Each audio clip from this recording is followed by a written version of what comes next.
In today's video, I'm going to teach you how to create a 2D column chart in Excel.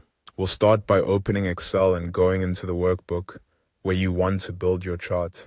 This can be a brand new workbook or one you're already working in.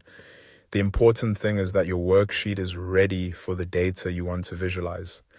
Next, prepare your sample data. In this example, the data is placed in cells A1 through B6. Before creating any chart, it's always a good idea to make sure your table is clearly organized.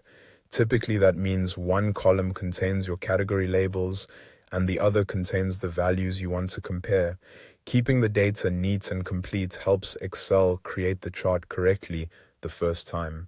Once your data is ready, select the entire table. In this case, highlight all of the cells from A1 to B6. Selecting the full range ensures that Excel includes both the category names and the corresponding values in the chart. If the selection is incomplete, the chart may not display the way you expect, so take a moment to confirm that the entire table is highlighted.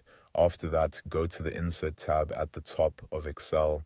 This is where you'll find the tools used to add visual elements like charts, tables, and other objects to your worksheet.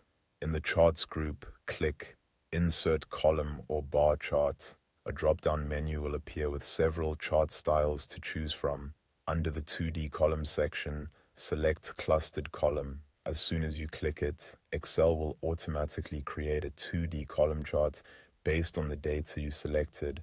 This chart uses vertical columns to represent your values, making it easy to compare data across different categories at a glance. Now take a moment to view the result. Each vertical bar corresponds to one of the values from your table, and the height of each column shows how large that value is compared to the others. This makes a 2D column chart especially useful when you want a simple, clear visual comparison. And that's it. You've successfully created a 2D column chart in Excel. If you're following along, make sure your chart reflects the full selected data range and displays the categories clearly. This is one of the quickest ways to turn basic worksheet data into an easy-to-read visual.